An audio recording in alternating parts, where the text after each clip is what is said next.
신라권은 인류의 타락을 중심으로 하나님과 인간과의 기본적인 관계, 타락한 인간의 구원을 성경에 입각하여 기독교 시인의 예리한 감수성으로 통찰한 시다. 인간이 태초에 하나님을 거역하고 금단의 나무 열매를 맛보아 그 치명적인 맛 때문에 죽음과 온갖 재앙이 세상에 들어와 에덴을 잃었더니 한층 위대하신 한 분이 우리를 구원하여 낙원을 회복하게 되었나니 노래하라 이것을 천사의 뮤즈여. 여기에 등장하는 주인공은 어느 개인이나 영웅이 아니라 인류 그 자체와 성부 성자이며 사단이고 그 무대도 지구의 어느 한 부분이 아니라 전 우주와 그 우주를 뛰어넘어 있는 천국과 지옥이다. 존 밀턴이 신라권을 쓰게 된 것은 그의 말년이었지만 그는 아직 젊었을 때 이 시를 마음속에 잉태시키고 있었다. 그리고 수십 년을 이 장엄한 시의 태아가 성숙해지기를 기다렸다.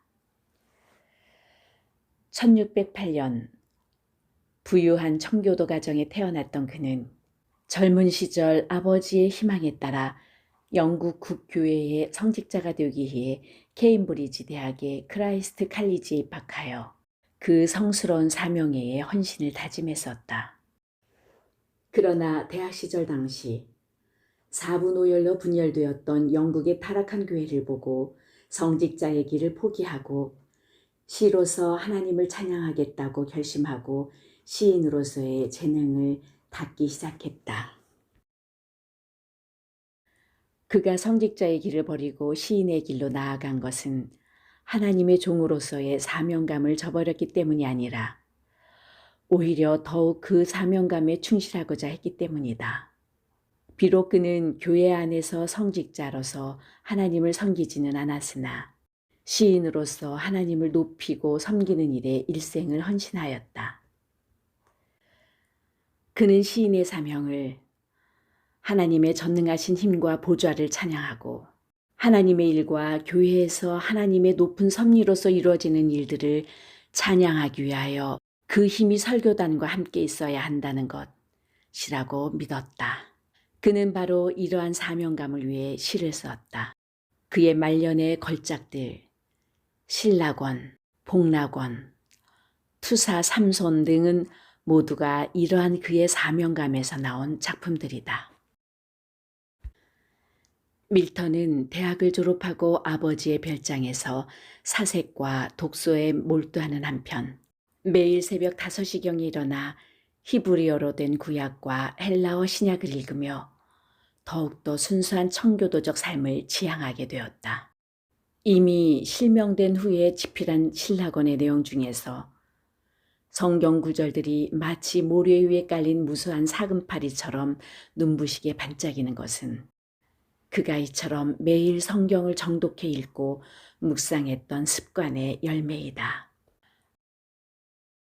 더욱이 그는 하나님의 은혜로 말미암아 그리스도의 십자가 대속을 믿음으로 구원을 얻는다고 하는 구원관에 대해서도 철저히 복음적이다.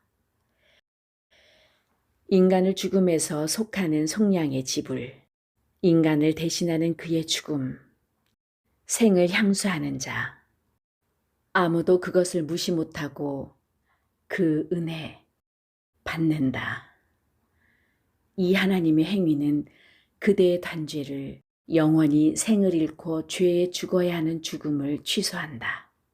하나님의 은혜를 믿음으로 구원을 얻는다는 이 주제는 흰 빛과 검정, 회색의 법복을 입은 은자와 탁발승들이 묵주, 면죄부, 특명권, 포고서 등 잡동사니를 지니고 성지순례를 해야만 천국에 간다고 믿던 미신적인 당시의 가톨릭 교회와 일체의 성스러운 하늘의 비밀을 저희 자신의 소득과 더러운 야심의 이익으로 바꾸는 부패한 영국 교회에 대한 날카로운 도전이며 밀턴이 확고하게 믿었던 성경적 구원관이었다.